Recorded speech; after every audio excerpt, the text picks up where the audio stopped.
Je reste formel sur ça. Jujutsu Kaisen reste le seul anime où je réussis à rester accroché.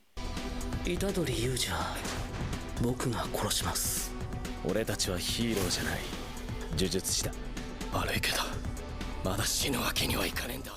Salut les gars, salut les filles, on se retrouve aujourd'hui pour une toute nouvelle vidéo sur ma critique sur l'épisode 9 de Jujutsu Kaisen. Comme d'habitude les gars et les filles, on va décortiquer cet épisode de Furdogon, ce que j'ai aimé, ce que je n'ai pas aimé. Donc maintenant que tout est dit, commençons.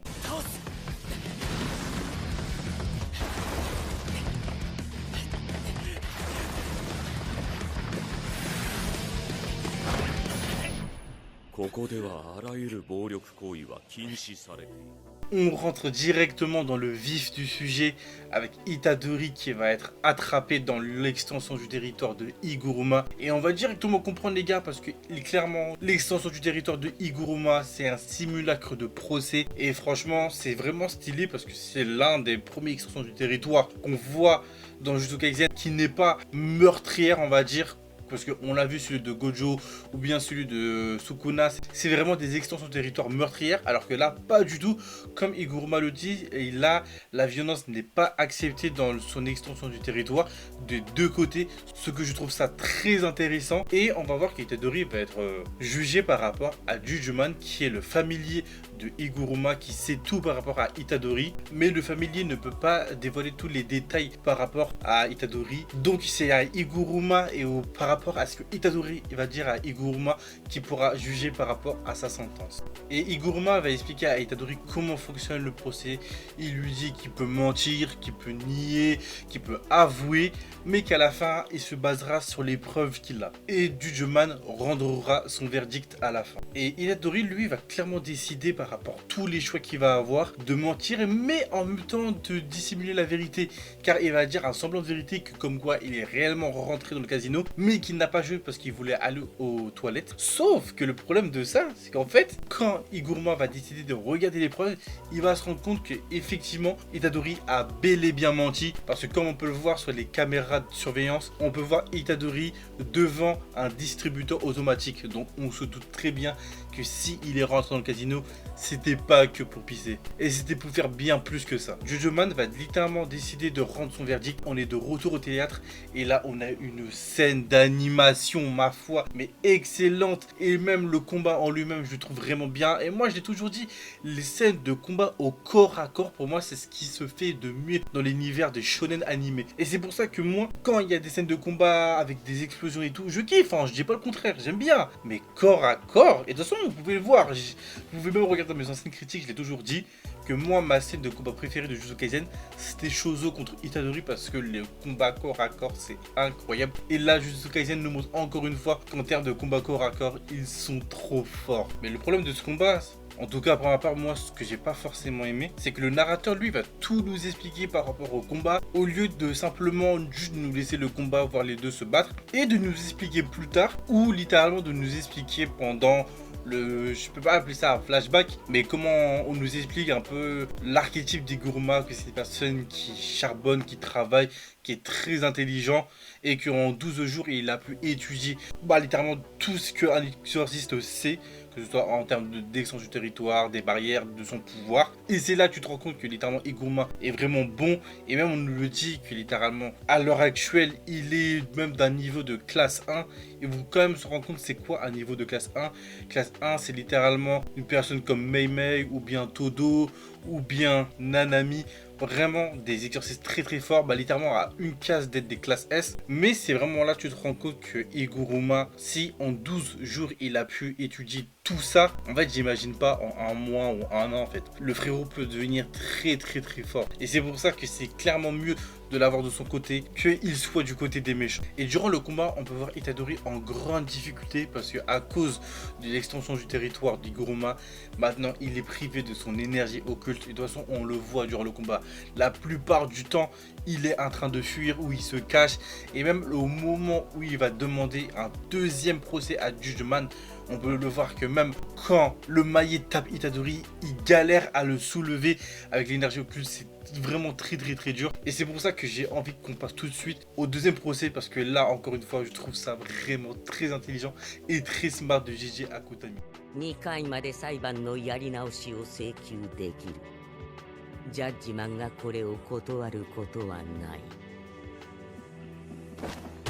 ほら、もう一回。 La séquence qui va suivre juste après la scène que je viens de vous montrer, les gars, pour moi, on est sur l'une des meilleures scènes de Jujutsu Kaisen saison 3. Et franchement, je mâche pas mes mots, je vais tout simplement vous expliquer pourquoi je dis ça. Parce que l'écriture de Gigi Akutami sur cette scène, je la trouve mais formidable. Et je vais vous expliquer vraiment pourquoi je trouve cette scène formidable. Parce que comme on peut le voir, Itadori va faire appel sur son deuxième procès. Et quand Judgment va expliquer à Itadori qu'il est accusé de meurtre par rapport à ce qui s'est passé à Shibuya, Itadori ne va clairement pas nier, il va tout de suite avouer. Et c'est là que j'aime et j'ai kiffé cette scène. Parce que ça, c'est quelque chose qu'on le dit, que je le répète et que je le répète. Itadori se met constamment la faute sur lui par rapport à ce qui s'est passé à Shibuya, alors que ce n'est pas de sa faute. Et là, le fait que littéralement Higuruma en face de lui est un juge, plutôt un avocat, c'est encore une fois, en fait, ça montre à quel point Gigi Akutami est vraiment fort, parce que là, c'est pas une personne random qui va juger Itadori. Là, c'est un réel avocat qui va donner son avis par rapport à ce qui s'est passé, qui sait ce qu'il s'est passé concrètement, et c'est pas une personne random comme un Megumi, comme un Todo. Là, c'est vraiment un avocat. Et je trouve que ça a tellement plus de poids que ce soit un avocat qui va dire ces mots-là à Itadori, auquel il va lui dire: tu es innocent, ce n'est pas de ta faute que ces gens-là sont morts. Et c'est de la faute de Sukuna, car il a littéralement pris le contrôle de ton corps et tu vas clairement pas laisser la main à Sukuna par rapport à ça. Je trouve ça, mais les mots vraiment forts. Parce que là, pour le coup, c'est pas une personne random qui va dire ça à Itadori. Encore une fois, je me le répète, c'est un avocat. Et c'est littéralement les mots que Itadori avait vraiment besoin d'entendre. Et c'est ça que j'avais envie de lui dire, en fait. Ce n'est pas ta faute. Et le fait qu'Higuruma lui dise tu es innocent, c'est comme si là il venait vraiment de passer un procès, un réel procès, et que durant ce procès là il est vraiment acquitté. Et ce qui va littéralement, je pense, en tout cas si Gigi Akutami n'est pas stupide, va avoir de l'importance sur le développement de personnage de Itadori. Parce que outre le fait que Higuruma, avec du coup Judgment qui possède l'épée du bourreau, qui est la haute sentence dans son extension du territoire, qui est littéralement une peine de mort, bah ne va décider de tout simplement pas l'appliquer. Et ce que je trouve fou avec ce personnage, surtout même pas ce personnage, entre ces deux personnages là, c'est qu'en fait ils se font un combat d'idéologie contre Higuruma, qui lui a totalement abandonné ses idéologies par rapport à l'espèce humaine, de devoir défendre les plus démunis, les personnes faibles, et qu'il a littéralement une personne en face de lui qui est Itadori, qui va littéralement casser toute son idéologie, auquel littéralement il doit suivre cette idéologie de personnes faibles qu'il doit protéger, au lieu de cette espèce de carapace qui se faisait sur lui, de les humains sont tous faibles, sont tous des menteurs, sont tous des crapules, auquel il voit une personne. Et c'est pour ça que je trouve ça vraiment formidable. Une personne qui l'énerve. De toute façon, on le voit, le visage d'Higuruma, qui est énervé parce qu'il voit enfin une personne qui réussit à contrecarrer toute cette idéologie qu'il avait et qui le répugne et qui le montre encore une fois que ce qu'il pensait de l'espèce humaine est totalement vain. Et c'est pour ça que je trouve cette scène formidable. Parce que quand Higuruma est sur le point d'achever Itadori, il va se laisser faire parce qu'il va juger que l'acte d'Itadori est beaucoup plus compréhensible que son acte à lui. Parce que là où le personnage d'Higuruma avait totalement perdu foi en humanité, là il retrouve une personne en la personne d'Itadori qui va lui redonner goût en humanité. Et c'est pour ça que la fin d'épisode, je la trouve mais totalement magnifique. Parce que quand Higuruma va dire à Itadori: as-tu déjà tué quelqu'un de ton plein gré? Et que Itadori va dire oui, il va lui répondre: ça a dû être horrible pour toi. Parce qu'il sait qu'au fond de lui, Itadori est tellement une personne pure qui ne peut pas tuer une personne.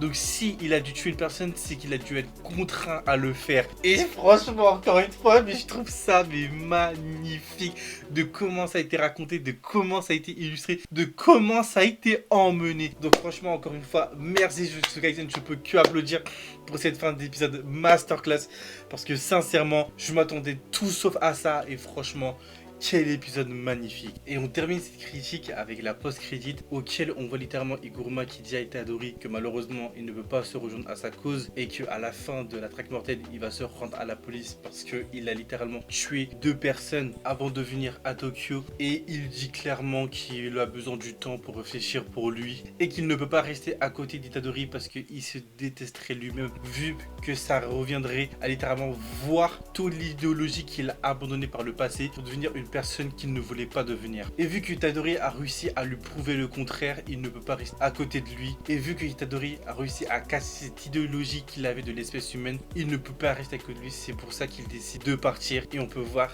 la tristesse d'Itadori sur son visage. Et on termine ces critiques sur ça. Donc franchement les gars, n'hésitez vraiment pas à me dire dans les commentaires ce que vous en avez pensé de cet épisode. Est-ce que j'en ai fait trop ou pas? Moi je pense sincèrement pas. J'ai juste kiffé de fou cet épisode, de la manière de comment il est raconté, de la manière de comment on nous construit ce message. Je trouve ça vraiment fort de fou. N'hésitez pas à commenter, à liker, à partager et on se dit à la prochaine pour une prochaine vidéo. Salut tout le monde.